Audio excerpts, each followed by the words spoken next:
Buenos días, mis hermanos, mis hermanas, amigos que nos escuchan y nos ven por este medio.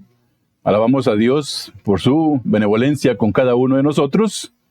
Les habla el pastor Alexis Arias y esta mañana tenemos la bendición de traer una vez más el consejo del Señor que trae para cada uno de nosotros mediante el mensaje, la predicación de su palabra. Y esta mañana el título de esta predicación, Lo que pide Jehová. Hermano, hermana, no sé si alguna vez te has preguntado, bueno, ¿qué voy a llevar al templo del Señor cuando yo me reúno? ¿Qué es lo que llevo? ¿Qué voy a hacer? ¿Cuál es mi propósito cuando yo me presente delante del Señor en el templo, en su templo? Y hay algo importante, hermanos, que tenemos que pensar acá. Bueno, ¿con qué voy a llegar delante de Él? O sea, ¿qué es lo que yo voy a ofrecerle al Señor? Estamos prontos a poder volver a reunirnos físicamente en un templo y yo quiero preguntarte, bueno, ¿qué vamos a hacer? ¿Qué vamos a ir a hacer? ¿Vamos a ir nada más y seguir quizás como lo hemos hecho o lo hemos hecho por mucho tiempo, ir por cumplir o ir nada más y salir y no ha pasado nada? ¿O vamos a ir con algo delante del Señor? Vamos a ir a presentarle al Señor una ofrenda agradable. Vamos a ir a presentarle al Señor algo en lo que Él se agrade de nosotros y que Él reciba la honra y la gloria. Porque para reunirnos, yo pienso, hermanos, que no tiene sentido, ¿verdad? Nada más ir y salir, y muchas veces no retenemos nada de lo que la palabra de Dios nos está hablando o nos dice durante la predicación. ¿Por qué? Porque no vamos preparados, porque no llevamos nada delante del Señor, no vamos a ofrecerle a Él algo. Recordemos que cuando nos reunimos en su templo, hermanos y hermanas, Dios es quien recibe la honra y la gloria. Él es el único que debe ser exaltado en medio de nosotros. Hay un coro por ahí que dice: con manos vacías vengo a ti, no tengo nada que darte, no hay nada de valor en mí. Miren, hermanos, yo no estoy en nada completamente de acuerdo con lo que dice la letra de ese coro. ¿Por qué? Porque sí tenemos mucho que presentarle delante del Señor, y aquí es donde está el tema de la predicación. ¿Con qué nos vamos a presentar delante de Él? Sí tenemos mucho, hermanos, que presentarles. Podemos llevar las manos llenas de una vida de alabanza, de oración, de estudio de la palabra, de compartir con el necesitado, de hablarle de Él a quien no le conoce, y muchas cosas más que podemos hacer para presentarlas y llevarlas delante del Señor. Sí hay valor en mí. Yo sí tengo valor, hermanos. Yo soy un hijo del Rey, soy comprado a precio de sangre, tengo una herencia eterna en los cielos y miles de promesas más que el Rey de Reyes, el Creador de los cielos, de la tierra y de todo lo que en ellos hay, me ha dado a mí, porque Él me ha hecho su hijo. Por lo tanto, hermanos, yo sí tengo valor. Claro que sí hay valor en mí. Hay mucho valor. Yo soy un hijo de Dios. Y no solamente eso, hermanos, sino que Dios me necesita y le necesita a usted en su obra. Ya con eso, el valor de nosotros no tiene precio. Ser agradables, poder servirle al Señor en lo que Él quiere de nosotros, hermanos. Entonces, aparte de tener cuidado, ¿verdad? Lo que cantamos, el coro es pegajoso y bonito, pero su letra no tiene sentido para un verdadero hijo de Dios.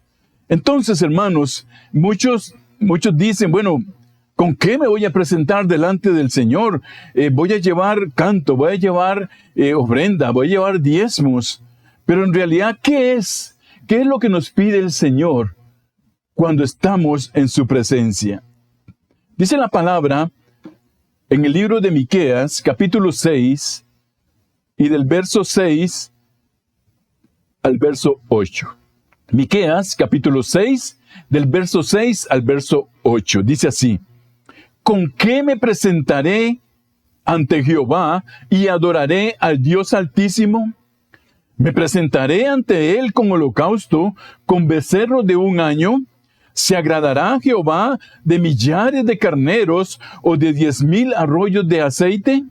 ¿Daré mi primogénito por mi rebelión, el fruto de mis entrañas por el pecado de mi alma?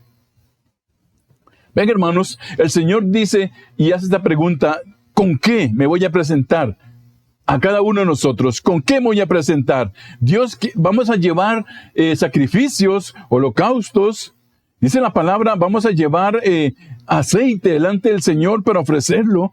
¿Daremos a nuestro primogénito por nuestra rebelión o el fruto de nuestras entrañas por el pecado de nuestra alma? Y aquí Dios deja claro, mis hermanos, que no hay nada que humanamente de lo que nosotros hacemos que le pueda agradar al Señor, sino de lo que proviene de su palabra y de lo que Él dice que hagamos y de lo que a Él le va a agradar. Vean, dice aquí, ¿qué podemos dar? El primogénito de nosotros. Podemos dar el fruto de las entrañas por el pecado de mi alma. Y luego vamos a ver lo que la palabra del Señor dice, hermanos. En el pacto antiguo, era necesario hacer esos sacrificios y esos holocaustos, pero no ahora, pues el antiguo pacto fue cumplido por Cristo Jesús y ahora estamos en el nuevo pacto, el de la gracia, mis hermanos. Dice la palabra del Señor en la carta de Pablo a los Romanos, capítulo 3, el verso 24 y 25, dice así: siendo justificados gratuitamente por su gracia mediante la redención que es en Cristo Jesús, a quien Dios puso como propiciación por medio de la fe en su sangre, para manifestar su justicia a causa de haber pasado por alto en su paciencia los pecados pasados. Entonces, hermanos, dice la palabra acá, ya el Cordero de Dios entró una sola vez al lugar santísimo y no ocupamos más sacrificio. ¿Podemos entender esto, hermanos? En el pacto antiguo sí había que llevar, ¿verdad?, corderos, y había que llevar aceite y todas las cosas para cubrir, dice, los pecados. Pero ahora, en el pacto de la gracia, dice la palabra del Señor, el Cordero de Dios que quita el pecado del mundo, entró una sola vez. Dice la palabra ahí en la carta a los Hebreos, en el capítulo 9, y el verso 11, 12, 13 y 14. Hebreos 9, 11, 12, 13 y 14. Pero estando ya presente Cristo, sumo sacerdote de los bienes venideros, por el más amplio y más perfecto tabernáculo, no hecho de manos, es decir, no de esta creación, y no por la sangre de machos cabríos, ni de becerros, ¿verdad? Como hablábamos hace un poco, ¿verdad? Ya no más, sino dice que este Cordero entró por su propia sangre y entró una vez para siempre en el lugar santísimo, habiendo obtenido eterna redención. Y dice el verso 13, porque si la sangre de los toros y de los machos cabríos y las cenizas de las becerras rociadas a los inmundos santifican para la purificación de la carne, cuánto más la sangre de Cristo, el cual mediante el Espíritu Eterno se ofreció a sí mismo sin mancha a Dios, limpiará vuestras conciencias de obras muertas para que sirváis al Dios vivo. Hermanos, Dios ya nos lo declaró en su palabra. ¿Qué es lo que Él quiere de nosotros? ¿Qué es lo que Él quiere de nosotros? Dice la palabra donde estábamos leyendo al principio, en Miqueas, y dice la palabra en el verso número 8, Miqueas 6, 8. Ahí está la declaración de Dios de qué es lo que Él quiere que nosotros hagamos.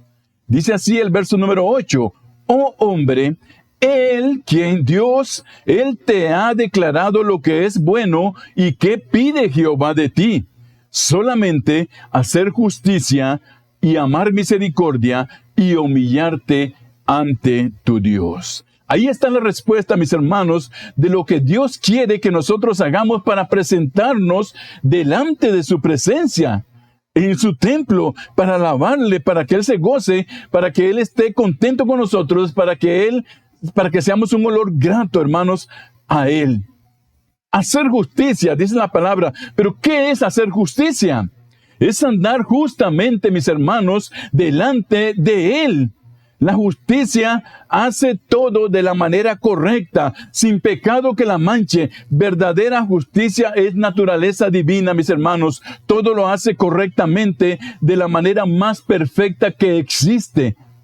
¿Acaso quiere decir entonces que la justicia es algo inalcanzable para nosotros? Hermanos, si fuera algo inalcanzable, el Señor no nos lo pidiera en su palabra. No haría eso.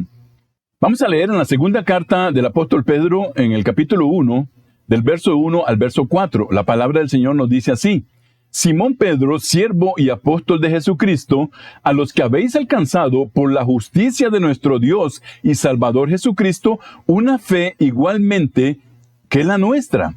Gracia y paz sean multiplicadas en el conocimiento de Dios y de nuestro Señor Jesús.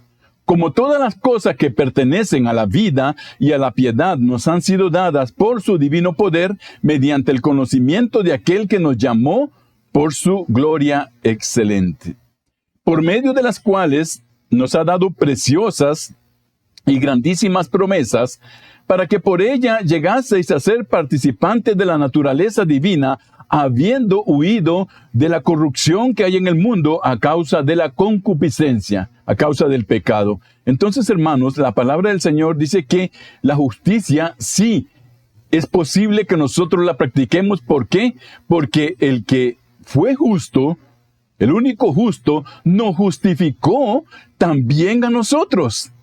Y dice la palabra acá que todas las cosas que pertenecen a la vida, oigan, todas, nos han sido dadas por su divino poder, mediante el conocimiento de aquel que nos llamó por su gloria y excelencia. Ese es nuestro Señor y Salvador Jesucristo, el que te llamó a ti, me llamó a mí, y la palabra dice que por medio de Él, Él nos llamó y nos dio, dice, todas las cosas que pertenecen a la vida y a la piedad. Entonces nosotros, hermanos, sí podemos ser entonces practicantes de lo que la palabra del Señor dice, de la justicia.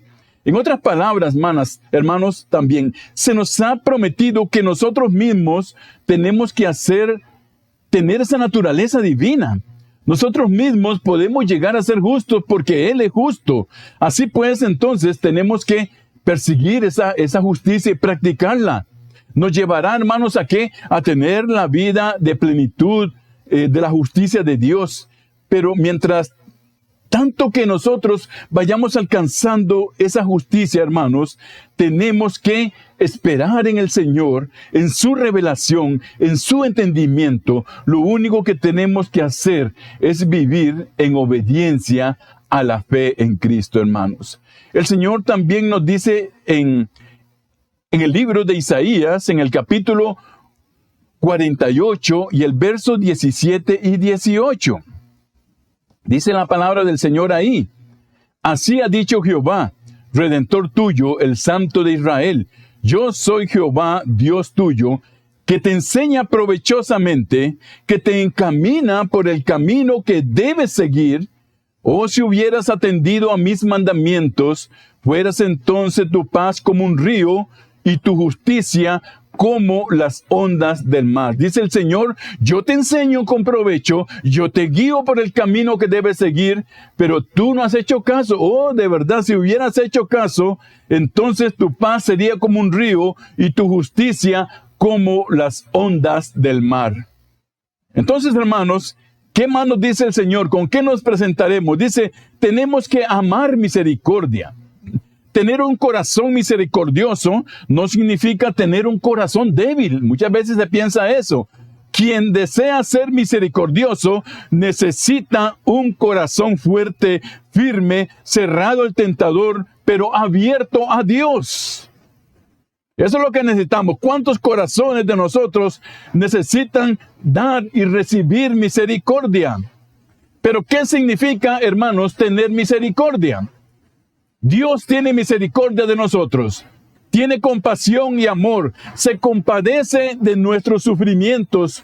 Dios mismo se pone en nuestro lugar para entender, para compadecernos. Es bueno con nosotros, Él busca nuestro bien y manifiesta su dulzura a nuestro corazón. La palabra misericordia viene del latín misere, que significa miseria o necesidad, del cor o cordis, que significa corazón, y del ia, que significa hacia los demás. Por lo que podemos decir que la misericordia es tener un corazón solidario hacia los demás. La Escritura, hermanos, en el libro de Miqueas nos dice que la forma en que nos presentamos agradables a Él, y una de esas cosas que nos pide es amar misericordia, es hacer misericordia con los demás, hermanos. Amar la misericordia no es solo practicarla, sino desear tenerla. Es procurarla, es apegarnos a ella, es comprometernos desarrollando el amor que va más allá de lo terrenal, que quita el egoísmo de nuestras vidas. Humillarnos ante nuestro Señor y Salvador. Dice la palabra en el libro de los Hechos, en el capítulo 8 y el verso 32. Dice la palabra ahí, el pasaje de la Escritura que leía era este: como oveja fue llevado a la muerte, y como cordero mudo delante del que lo trasquila, así no abrió su boca. Miren, hermanos, el mejor ejemplo de misericordia fue el de nuestro Señor y Salvador Jesucristo. Dice la palabra, Él fue llevado como una oveja hacia la muerte, como un cordero hacia el que lo trasquila. Dice, no abrió su boca, Él no dijo nada. Él fue ofendido, Él fue vituperado, fue de todas las avergonzado, pero Él no dijo nada. ¿Por qué? Porque Él estaba humillándose delante del Padre, y también ahí estaba su misericordia amándonos a nosotros, porque Él sabía que ese sacrificio iba a abrir el camino para que todo aquel pudiera llegar a conocerle por medio de ese sacrificio. Y nos dice también en la carta de Pablo a los Filipenses, en el capítulo 2 y el verso 6 al 8, dice la palabra ahí, el cual, dice, ¿quién? Dios, Jesucristo, siendo en forma de Dios, no escatimó el ser igual a Dios como cosa a que aferrarse, sino que se despojó a sí mismo, tomando forma de siervo, hecho semejante a los hombres, y estando en la condición de hombre, se humilló a sí mismo, haciéndose obediente hasta la muerte y muerte de cruz. Vemos aquí, hermanos, que el mejor ejemplo, ¿verdad?, de humillarse, de humillación, de misericordia, de amor, de justicia, fue nuestro Señor y Salvador Jesucristo, mis hermanos. Y a Él debemos entonces nosotros, ¿qué? Obedecerle, a Él debemos imitarlo. Humillarse, mis hermanos, no es sentirse una basura ante Dios, no, sino es reconocer mi condición de pecador, de dependencia a todo lo que Él tenga para mí o lo que Él quiera ofrecerme. Es tener en conocimiento que necesito su perdón, mis hermanos, todos los días, siendo únicamente Él quien pueda otorgármelo para redimirme y comenzar de nuevo. Dice la palabra que el que mire estar firme, cuídese porque se puede caer, porque puede tener un desliz, ¿verdad? Y muchas veces nosotros en nuestra vida caemos, pero entonces el humillarnos delante de Dios es saber que Él tiene ese perdón para mí, que Él es el único que puede darme ese perdón, el único que me puede redimir, me puede limpiar y ponerme otra vez sobre la senda, mis hermanos, porque Dios no quiere que nosotros estemos caídos. Él quiere que nosotros le estemos sirviendo, que nosotros estemos creciendo en Él. Humillarme ante Dios es arrepentirme de mis pecados, de mi conducta egoísta, de mi conducta muchas veces malvada, mis hermanos. Es cambiar aunque me duela, es callar muchas veces delante del Señor y aceptar que Él es mi guía, aceptar su consuelo, aceptar su señorío en mí. Yo ni de eso siquiera soy merecedor, mis hermanos. Por eso yo me humillo delante del Señor. Humillarnos delante de Él no es una posición corporal. Muchos piensan que por estar tirado o arrodillado ahí o de bruces delante del Señor, ya yo estoy humillado. No necesariamente, hermanos. No tiene mucho que ver con la posición, sino con la actitud del corazón, de la mente, de mi espíritu humillado delante del Señor. Cuando yo me humillo, ya no obedezco a mis emociones, a mis ideas, a mis pensamientos o a mis conveniencias, mis hermanos, sino que acepto buenamente lo que Dios dice, hago lo que Dios me pide y actúo con fe conforme a sus mandatos, aunque muchas veces esto me guste o no me guste. Humillarse ante Dios, mis hermanos, es decir, yo me quito de aquí, pues mis planes finitos estorban tus planes, oh Señor. Haz lo que tengas que hacer en mí. Haz lo que tú necesites hacer en mi vida. Humillarse, mis hermanos, no es sentirse, como dije al principio, una basura en su presencia, no, sino sentirme un hijo dependiente de Él, con un único interés que es darle gloria, honra y gratitud por haberme creado, por haberme salvado, por haber muerto por mí en la cruz y por darme una oportunidad, mis hermanos, darme ese privilegio como creación suya de poder acercarme a Él. La palabra nos dice también en la carta primera de Pedro, en el capítulo 3 y el verso 3 y 4. Vuestro atavío, y habla, ¿verdad?, no sea externo, habla de lo de afuera, porque Dios mira el corazón.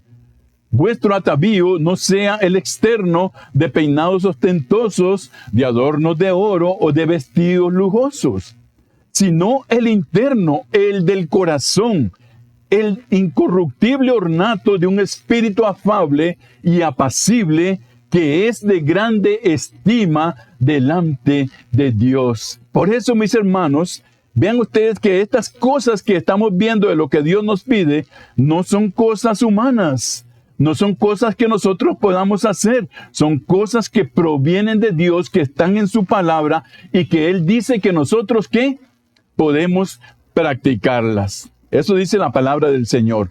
Por eso dice, no es el vestido, no es el peinado, sino lo interno del corazón, de nuestro espíritu, y que es de grande estima delante de Dios. Hermanos, con estas tres cosas vamos a poder presentarnos delante de Dios con un corazón contrito y humillado delante de Él. Y Él aceptará nuestra ofrenda, nuestra alabanza, nuestra adoración, mis hermanos, cuando Él vea que nosotros llevamos esto delante de su presencia, que hacemos justicia, o sea, que andamos justamente delante de Él, que hacemos misericordia al que lo necesita, mis hermanos, y que nos humillamos delante de su presencia. Con esto nosotros vamos a llamar la atención de Dios, y sus ojos estarán sobre nosotros, sus oídos estarán escuchándonos, mis hermanos, y su mano estará trabajando sobre la vida de nosotros. Entonces, hermanos, yo finalizo con esto, y llamo la atención a cada uno y a cada una de ustedes. Vean que la palabra del Señor es claro. No podemos ir a reunirnos a un templo y no llevar nada delante de la presencia del Señor. ¿Qué es lo que vamos a llevar? Lo que vamos a hacer durante toda la semana. ¿Una semana de qué? Una semana de oración, una semana de estudio de la palabra, una semana de compartir. Todo eso lo vamos a llevar y lo vamos a presentar con nuestras manos delante del que recibe nuestra alabanza y nuestra honra y nuestra gloria. Entonces, hermanos, el Señor se gloria cuando nosotros llevamos delante de Él y no vamos, como dice el coro, con las manos vacías, sino que llevamos estas cosas en práctica, hermanos. Dios quiere ver una vida de práctica en usted y en mí. Él no quiere ver que hablemos y hablemos y hablemos y digamos y digamos y digamos y no hagamos. No, Él quiere ver una vida de práctica, hermanos. Dice la palabra que podemos tener mucha fe, podemos ser hombres y mujeres de fe, pero si no llevamos la obra con esa fe, de nada vale. Es una fe que está muerta. Es una fe que está muerta. Es lo que la palabra nos dice aquí.